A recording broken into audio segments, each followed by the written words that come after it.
Սաղմոս 74-րդ Ազգի փրկության համար աղոթք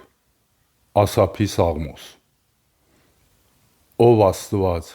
ինչու ես մեզ բոլորովին մերժում: Քո բարկությունը բորբոքվում է քո արոտի ոչխարների վրա: Հիշիր քո ժողովրդին, որ ստացար սկզբից, փրկեցիր, որ քեզ համար ժառանգության վիճակ լինի: Այս Սիոնի լեռը, որտեղ բնակվում ես: Բարձրացրու քո քայլերը մշտական ավերումների վրա: Թշնամին ամեն ինչ ապականես քո սրբարանը: Քո հակառակորդները գոռում են ժողովարանիդ մեջ: Իրենց նշանները նշանների տեղ են դնում: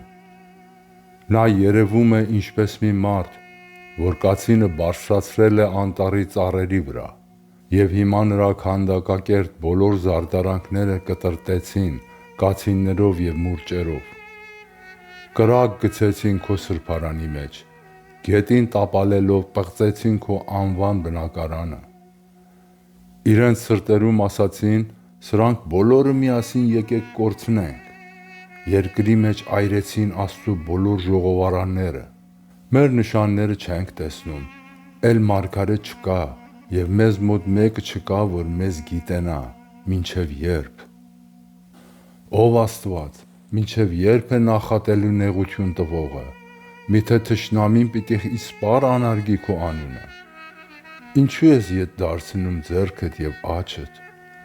Հանիր քո ծոցից, կորցրու նրանց: Բայց Աստված է իմ թագավորը սկզբից, որ փրկություններ արեց երկրի մեջ: Դու ծովը պատռեցիր քո զորությամբ, վիշապների գլուխները փշրեցիր ջրերի մեջ: Դու ջարդեցիր Լևիաթանի գլուխները, նրան կերակուր դարձրիր, անապատում տվեցիր ժողովրդին: Դու աղբյուրներ և առուներ բխեցրիր: Դու ցամաքեցրիր սաստիկ գետերը: Քոնն է ցերեկը, քոնն է գիշերը: Դու պատրաստեցիր լուսատունները և արեգակը: Դու հաստատեցիր երկրի բոլոր սահմանները: Դու ստեղծեցիր ամառն ու ձմեռը: Հապա մտաբերիր այս, որ թշնամին նախատինք է տալիս Տիրոջը, և հիմար ազգը անարգում է քո անունը: Քո տատրակի անձը մի մատնիր գազանին, քո աղքատների կյանքը մի մոռացիր ընդմիշտ: Նայիր քո ուխտին, որովհետև երկրի խավար տեղերը լցված են անօրության բնակարաններով: Խեղճը թող հետ չդառնա ամոթով: Խեղճն ու աղքատը թող օրհնեն քո անունը: Վեր կաց, ով Աստված, արա քո դատաստանը: Հիշիր այն նախատինքը, որ հիմարն ամեն օր տալիս է քեզ: Մի մոռացիր քո թշնամիների ձայնը և քո դեմ ոտքի հելածների խռովությունը, որ բարձրանում է ամեն ժամանակ: